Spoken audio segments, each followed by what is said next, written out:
आज हम स्टार्ट करेंगे 10th स्टैंडर्ड का आपके ज्योमेट्री सब्जेक्ट का पहला चैप्टर और पहला लेक्चर। ठीक है, तो पहला जो चैप्टर है उसका नाम क्या है? सिमिलैरिटी। पहले चैप्टर का नाम क्या है? सिमिलैरिटी। अब ये सिमिलैरिटी आपका सेकेंड एक्सरसाइज के बाद चालू होता है ना। जो सिमिलैरिटी का कॉन्सेप्ट है ये सेकेंड एक्सरसाइज के बाद चालू होता है। उसके पहले कुछ बेसिक कॉन्सेप्ट्स है जो कि हमको समझना ज़रूरी है। अगर हमको वो समझ में आया तो ये चैप्टर इजीली समझ में आएगा। ये जो चैप्टर है और ये जो सब्जेक्ट है बहुत इजी सब्जेक्ट है। ज्योमेट्री में ऐसा कुछ नहीं है जो आपको नहीं समझ में आएगा, और अगर नहीं समझ में आ रहा है कुछ तो मैं हूँ, मुझे पूछो। ठीक है, तो स्टार्ट करते हैं। सिमिलैरिटी। अब यहाँ पे देखो मैंने दो ट्रायंगल बना के रखे हैं। ठीक, अब आपको पता है कि ट्रायंगल क्या होता है? ट्रायंगल है ना, a polygon having three side. Polygon having three side is known as triangle. इसमें तीन साइड है ट्रायंगल में। ट्रायंगल के बारे में आपको सब पता है कि इसमें तीन साइड होते हैं, तीन एंगल होते हैं, तीन एल्टीट्यूड होंगे, तीन मीडियन होंगे, बराबर है। और ट्रायंगल्स के टाइप्स भी आपको पता है। और एक फार्मूला है जो कि हम बचपन से पढ़ते आ रहे हैं। एरिया ऑफ ट्रायंगल कैसे निकलता है? एरिया ऑफ ट्रायंगल किसी को पता है? सर सबको पता है एरिया ऑफ ट्रायंगल क्या होता है। Half into base into height. Half into base into height. तो हमारे पास जो ट्रायंगल होता है, ट्रायंगल में हम जिसको भी बेस लेते हैं, जैसे यहाँ पे, जैसे ये ट्रायंगल है यहाँ पे ए बी सी, इसमें अगर मैं बी सी को बेस लूँगा तो हाइट क्या होगी? A D. हाइट क्या होगी? ए डी होगी। और अगर मैं ए सी को बेस लूँगा तो यहाँ पे हाइट जो है वो अभी ड्रॉ नहीं की गई है, लेकिन यहाँ पे हाइट अलग होगी। और ए बी को बेस लूँगा तो यहाँ पे हाइट अलग होगी। तो वो बेस पे डिपेंड करता है कि आपकी हाइट, आपके ट्रायंगल की हाइट क्या है। अब देखो यहाँ पे दो अलग अलग ट्रायंगल है। आपको पता है कि रेशियो क्या होता है? रेशियो क्या होता है? जैसे मुझे दो नंबर्स का रेशियो चाहिए, एक 25 है और दूसरा 35 है, तो मुझे ये दोनों नंबर्स का क्या चाहिए? रेशियो। अगर ये दोनों नंबर का रेशियो निकालना है तो मैं क्या करूँगा? 25 को किससे डिवाइड कर दूंगा? 35 से। तो 5 5 जा और 5 7 जा, तो मेरा रेशियो क्या बनेगा? 5:7। तो वैसे ही अगर मुझे ए बी सी और पी क्यू आर, ये जो दो ट्रायंगल है, ये दोनों ट्रायंगल्स के एरिया का रेशियो चाहिए। ये दोनों ट्रायंगल्स के एरिया का रेशियो चाहिए, तो कैसे मिलेगा? तो सबसे पहले मुझे इन दोनों का एरिया निकालना पड़ेगा। सबसे पहले मैं क्या करूँगा? Area of triangle A B C. तो area of triangle A B C is equal to half into base क्या होएगा यहाँ पे? बी सी ना, क्योंकि ए डी किस पे परपेंडिकुलर है? बी सी पे। तो बेस क्या होएगा आपका? B C. और हाइट क्या होएगी? A D. हाइट क्या बन गई आपकी? A D. इसको लिया मैंने इक्वेशन 1, क्योंकि मुझे दोनों का रेशियो चाहिए ना। तो मैं क्या करूँगा? तो दोनों ट्रायंगल्स के एरिया को एक दूसरे से डिवाइड कर दूंगा। ये हो गया। अब मुझे क्या चाहिए? Area of triangle P Q R. क्या चाहिए? Area of triangle P Q are कैसे मिलेगा? हाफ इंटू, यहाँ पे बेस क्या होगा आपका? क्यू आर, और हाइट क्या होगी? P S. तो half into base into height. तो ये हो गया आपका इक्वेशन 2। अब मुझे क्या चाहिए कि मुझे area of triangle A B C और area of triangle P Q R का रेशियो चाहिए। तो मैं क्या करूँगा? Area of triangle A B C को area of triangle P Q R से डिवाइड कर दूंगा। तो कैसे होएगा वो? Area of triangle A B C divide by area of triangle P Q R. तो क्या होएगा? हाफ इंटू, इधर इसका बेस क्या है? B C into A D whole divided by क्या होएगा? Half into Q R into P S. तो हाफ और हाफ कैंसिल हो गया, और ये दोनों आपको कहाँ से मिला? From 1 and 2। हाफ और हाफ कैंसिल हुआ तो क्या बचा? B C into A D upon Q R into P S. मतलब area of triangle A B C upon area of triangle upon area of triangle P Q R. क्या मिला आपको? B C into A D divide by Q R into P S, बराबर है। ये मिला। अब ये बताने का मतलब क्या था सर ये तो हमको पता है, इसका मतलब क्या था ये समझाता हूँ मैं आपको, ध्यान से सुनना। ये दोनों अलग अलग ट्रायंगल्स हैं, A B C P Q R, इसकी हाइट ए डी है और इसकी हाइट पी एस है, ये दोनों अलग ट्रायंगल है। अब ये दोनों ट्रायंगल में कुछ भी कॉमन नहीं है, ना ही बेस कॉमन है, ना ही हाइट कॉमन है, ना ही बेस कॉमन है और ना ही हाइट कॉमन है। तो इनके एरिया का रेशियो किस में आएगा, ये देखो क्या लिखा है, the ratio of the areas of two triangles is equal to the ratio of the product, क्या बोला है, ratio of the product of their bases and corresponding heights. अगर दो ट्रायंगल है मेरे पास, दोनों डिफरेंट ट्रायंगल है और दोनों में कुछ भी कॉमन नहीं है, ना ही बेस कॉमन है ना ही हाइट कॉमन है, तो उनके एरिया का रेशियो क्या होएगा, ratio of product of their basis और करस्पॉन्डिंग हाइट्स। किसके किसके रेशियो के इक्वल होगा, प्रोडक्ट ऑफ बेस और हाइट। तो देखो प्रोडक्ट ऑफ बेस, ये बेस हो गया और ये क्या हो गई, हाइट। तो जब भी दो ट्रायंगल होंगे जिसमें ना ही बेस कॉमन होएगा ना ही हाइट कॉमन होएगी, तो क्या होएगा, उनके एरिया का रेशियो, उनके क्या होएगा, उनके किसके प्रोडक्ट के रेशियो के इक्वल होएगा, बेस और हाइट के प्रोडक्ट के रेशियो के इक्वल होएगा। समझ में आया, ये कब होएगा, जब दोनों ट्रायंगल्स में कुछ भी कॉमन नहीं होएगा, है ना। तो ये सिचुएशन होगी पहली सिचुएशन। अब दूसरी सिचुएशन क्या हो सकती है कि मेरे पास दो ट्रायंगल है, जैसे यहाँ पे area of triangle A B C और area of triangle P B C, क्या, triangle A B C upon triangle P B C, है ना। ये दोनों का अगर मैं एरिया निकालता हूँ, क्या निकालता हूँ, एरिया, तो क्या होएगा, तो क्या होएगा, आपको पता है एरिया ऑफ ट्रायंगल का फॉर्मूला, एरिया ऑफ ट्रायंगल क्या फॉर्मूला होता है, half into base into height, यही होता है ना, half into base into height. तो अब सबसे पहले मैं क्या निकालूंगा, एरिया ऑफ ट्रायंगल एबीसी। तो एरिया ऑफ ट्रायंगल एबीसी क्या होएगा, half into A B C, base क्या है यहाँ पे बी सी, और हाइट क्या आएगी ए डी, हाइट क्या आएगी ए डी। तो ये बनेगा आपका इक्वेशन 1। फिर मैं निकालूंगा area of triangle P B C, area of triangle P B C, तो हाफ इंटू इसका भी बेस क्या है बी सी और हाइट क्या है पी डी, हाइट क्या आएगी पी डी। ये बनेगा आपका इक्वेशन 2। अब इन दोनों के एरिया का रेशियो चाहिए ना, तो क्या मिलेगा मुझे, area of triangle A B C divide by area of triangle P B C, area of triangle P B C. तो हाफ इंटू बेस क्या है बी सी और हाइट क्या आएगी ए डी, और यहाँ पे पी बी सी में हाफ इंटू बेस क्या है बी सी और हाइट क्या आएगी पी डी। तो हाफ हाफ कट हो गया और कुछ कॉमन है क्या, सर बी सी और बी सी कॉमन है, तो क्या बचा A D upon P D, मतलब area of triangle A B C upon area of triangle P B C is equal to A D upon P D. अब sir इससे क्या समझ में आया हमको, अब देखो यहाँ पे क्या कॉमन था, दोनों ट्रायंगल्स में बेस कॉमन था, है ना, बेस क्या था कॉमन, यहाँ पे कुछ भी कॉमन नहीं था। तो इनके जो इनका एरिया का रेशियो आया था वो किस में आया था, इनके बेस और हाइट के प्रोडक्ट के रेशियो के इक्वल आया था। लेकिन यहाँ पे क्या कॉमन है, बेस कॉमन है, तो हाफ हाफ कैंसिल हुआ, बी सी कैंसिल हुआ, तो क्या बचा ए डी और पी डी। मतलब इनका area proportionate, area proportionate to क्या आया हाइट, किसके प्रोपोर्शन में आया एरिया, इनके हाइट के प्रोपोर्शन में आया। तो देखो क्या लिखेंगे, the ratio of the areas of two triangles with equal base, अगर बेस क्या है दोनों का equal, is equal to the ratio of their corresponding height. अगर बेस क्या है इक्वल, अगर बेस इक्वल है तो उनके एरिया का रेशियो उनके करस्पॉन्डिंग हाइट्स के रेशियो के इक्वल में आएगा। तो अगर हमको दिख रहा है ट्रायंगल है मेरे पास जिसमें बेस सेम है, तो मैं डायरेक्ट क्या लिख सकता हूं, उनके एरिया का रेशियो उनके हाइट के प्रोपोर्शन में, किसमें, एरिया प्रोपोर्शनेट टू हाइट। समझ में आया। तो पहले केस में कुछ भी कॉमन नहीं था, दूसरे केस में क्या कॉमन था, बेस कॉमन था।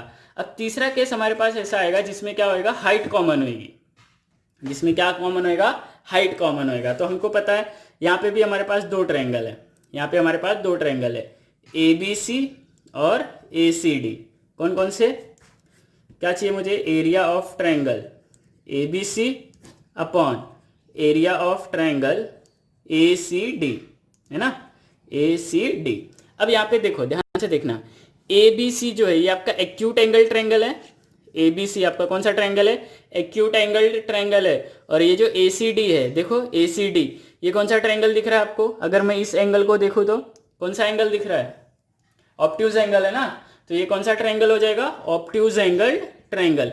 और हमको पता है कि अगर मैं एक ऑब्ट्यूज एंगल ट्रायंगल ड्रॉ करता हूँ तो इसकी हाइट हमेशा कहाँ आती है, बाहर आती है। इसकी हाइट हमेशा कहाँ आएगी, बाहर आएगी। समझ में आया। वापस से एरिया ऑफ ट्रायंगल का फॉर्मूला पता है, तो सबसे पहले मैं क्या लिखूंगा, area of triangle ABC। Area of triangle ABC क्या होएगा, हाफ इंटू बेस क्या होएगा यहाँ पे BC, और हाइट क्या होएगी AP। हाइट क्या होएगी AP। ये बना आपका इक्वेशन 1। फिर area of triangle ACD, area of triangle ACD half into, यहाँ पे बेस क्या होएगा इसका CD, और हाइट क्या होएगी AP। इक्वेशन 2। अभी कुछ लोगों के मन में ये सवाल आता रहेगा कि सर बेस CD है लेकिन AP तो CD पे परपेंडिकुलर है ही नहीं, तो ये बेस कैसे हो गया, ये सवाल आ रहा है मन में। तो अब ध्यान से सुनो, ये जो CD है अगर मैं इसको एक्सटेंड करूंगा तो यहीं तक आएगा ना, मतलब जो शॉर्टेस्ट डिस्टेंस होता है वो क्या होती है, हाइट होती है। किसी भी दो पॉइंट्स के बीच जो शॉर्टेस्ट डिस्टेंस होता है वो क्या होती है, हाइट होती है। तो अगर मैं इसको एक्सटेंड करूँगा, क्योंकि ये टेढ़ा है ना, क्रॉस में है, तो इसको मैं हाइट कंसीडर नहीं कर सकता। वो कैसा होएगा, सीधा होएगा, तो वो क्या होएगी, हाइट होएगी। इसलिए ऑब्ट्यूज एंगल की जो हाइट होती है ना वो कहाँ आती है, बाहर आती है ट्रायंगल के। अब मुझे क्या चाहिए, इन दोनों के एरिया का रेशियो। तो area of triangle ABC upon area of triangle ACD, तो half into BC into AP upon half into CD into AP।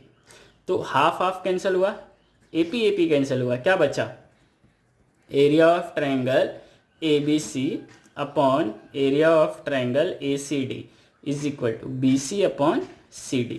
क्या मिला, BC अपॉन CD। अब यहाँ पे क्या कॉमन था, हाइट कॉमन थी। क्या कॉमन था, हाइट कॉमन थी। तो क्या हुआ, तो उनके एरिया का रेशियो किस में आया, किसके प्रपोर्शन में आया, बेस के प्रपोर्शन में। तो हम क्या लिखेंगे, एरिया प्रपोर्शनेट टू बेसिस। क्या लिखोगे, एरिया प्रपोर्शनेट टू बेसिस। समझा। जब हाइट इक्वल हो तो एरिया किसके रेशियो में आएगा, बेस के रेशियो में आएगा। ठीक। अब देखो क्या लिखा है, the ratio of the areas of two triangles with equal heights is equal to the ratio of their corresponding bases. किसके इक्वल होएगा, उनके करस्पॉन्डिंग बेस के इक्वल होएगा। सर 3 केस तो समझ में आया। पहला केस क्या था कि जब कुछ भी कॉमन नहीं होएगा तो उनके बेस और करस्पॉन्डिंग हाइट के प्रोडक्ट के रेशियो के इक्वल होएगा, और जब बेस इक्वल होएगा तो एरिया किसके प्रपोर्शन में आएगा, हाइट के प्रपोर्शन में। अगर हाइट इक्वल है तो किसके प्रपोर्शन में आएगा, बेस के प्रपोर्शन में। सर ऐसा भी तो हो सकता है कि किसी ट्रायंगल, अगर 2 ट्रायंगल है हमारे पास, दोनों ट्रायंगल का बेस भी सेम हो, हाइट भी सेम हो, ऐसा सिचुएशन भी हो सकता है ना। तब क्या होएगा, अब देखो यहाँ पे आपके पास एक 2 लाइन है, लाइन L और लाइन M। L जो है वो किसके पैरेलल है, M के पैरेलल है। जो लाइन L है वो किसके पैरेलल है, लाइन M के पैरेलल है। अब ध्यान से सुनो, आपको पता है कि जो शॉर्टेस्ट डिस्टेंस होता है वो हमेशा क्या होता है, परपेंडिकुलर होता है। शॉर्टेस्ट डिस्टेंस हमेशा क्या होता है, परपेंडिकुलर। अब ये जो पैरेलल लाइन्स है ये कभी आगे आगे जाके या पीछे जाके कभी भी इंटरसेक्ट नहीं करने वाली है। क्या नहीं करने वाली, इंटरसेक्ट नहीं करने वाली।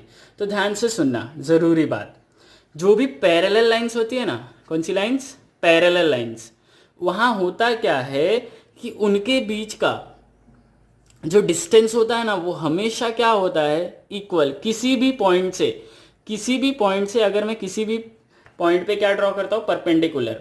समझो यहाँ से मैंने यहाँ परपेंडिकुलर, L से मैंने M पे परपेंडिकुलर ड्रॉ किया है, तो ये क्या होएगा, जितने भी परपेंडिकुलर डिस्टेंस है ना, लाइन्स है ना, सारे के सारे का लेंथ क्या होएगा, इक्वल होएगा। सबका लेंथ क्या होएगा, इक्वल।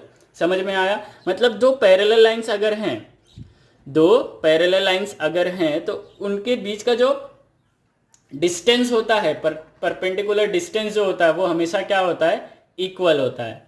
ठीक है, अब तो हमारे पास यहाँ पे देखो दो पैरेलल लाइंस हैं, लाइन एल और एम। कौन सी लाइंस है, पैरेलल लाइंस। अब यहाँ पे आप ध्यान से देखना, एपी और डीएम, कौन, एपी और डीएम, ये दो परपेंडिकुलर ड्रॉ किए मैंने, तो दोनों का जो डिस्टेंस होएगा वो इक्वल होएगा, मतलब लेंथ इक्वल होएगा ना। एपी और डीएम का लेंथ क्या होएगा, इक्वल। नाइन्थ में हमने पढ़ा था कि डिस्टेंस इक्वल टू लेंथ, याद है किसी को? नाइन्थ में हमने क्या पढ़ा था कि डिस्टेंस जो होएगा दो पॉइंट्स के बीच का डिस्टेंस वो किसके इक्वल होता है, उनके लेंथ के इक्वल होएगा। अब यहाँ पे मेरे पास दो लाइनें एल और एम, दोनों लाइंस क्या हैं, पैरेलल है, और इनमें दो ट्रायंगल बने हुए हैं, ए बी सी और डी बी सी। तो मुझे क्या निकालना है, area of triangle A B C upon area of triangle D B C, ये चाहिए। तो सबसे पहले मैं किसका एरिया निकालूंगा, area of triangle A B C. किसका, area of triangle A B C. Area of triangle A B C कैसे मिलेगा, हाफ इंटू बेस क्या होएगा इसका, देखो यहाँ पे ए बी सी का बेस क्या है, बी सी, और हाइट क्या होएगी, ए पी, हाइट क्या होएगा, ए पी। ये बना इक्वेशन 1। अब मैं निकालूंगा area of triangle D B C. Area of triangle D B C is equal to half into base क्या होएगा वापस से बी सी, और हाइट क्या होएगी, डी एम, हाइट क्या होएगी, डी एम। ये बना मेरा इक्वेशन 2। अब क्या चाहिए इनका रेशो, मतलब area of triangle A B C upon area of triangle D B C. तो हाफ इंटू बेस क्या आएगा यहाँ पे बी सी, और हाइट क्या होएगी A D, divide by half into B C into D M. आया, तो हाफ और हाफ कैंसिल होएगा, बी सी और बी सी कैंसिल होएगा। अब ध्यान से सुनना, ए डी और डी एम भी कैंसिल हो जाएगा। क्यों सर, क्योंकि ए पी और डी एम दोनों सेम पैरेलल लाइंस के बीच क्या है, परपेंडिकुलर है ना। ये जो दो पैरेलल लाइंस है बिटवीन सेम पैरेलल लाइन क्या है, परपेंडिकुलर। तो इनका जो भी लेंथ होएगा A D and D M are perpendicular on same parallel lines, इसलिए क्या होएगा, ये भी कट हो जाएगा। मतलब area of triangle A B C upon area of triangle D B C क्या मिलेगा आपको, 1/1। अब अगर मैं क्रॉस मल्टीप्लाई करता हूँ तो क्या हो जाएगा, ये इधर आ जाएगा, ये इधर आ जाएगा, मतलब area of triangle A B C is equal to area of triangle D B C. क्या समझ में आया, the ratio of the areas of two triangles with common base and equal heights are क्या होएगा, इक्वल, क्या आएगा, are equal. या फिर आप क्या लिख सकते हो, 1:1, है ना। अगर दो ट्रायंगल है, दोनों का बेस कॉमन है और हाइट इक्वल है, तो उनका एरिया भी क्या होएगा, इक्वल।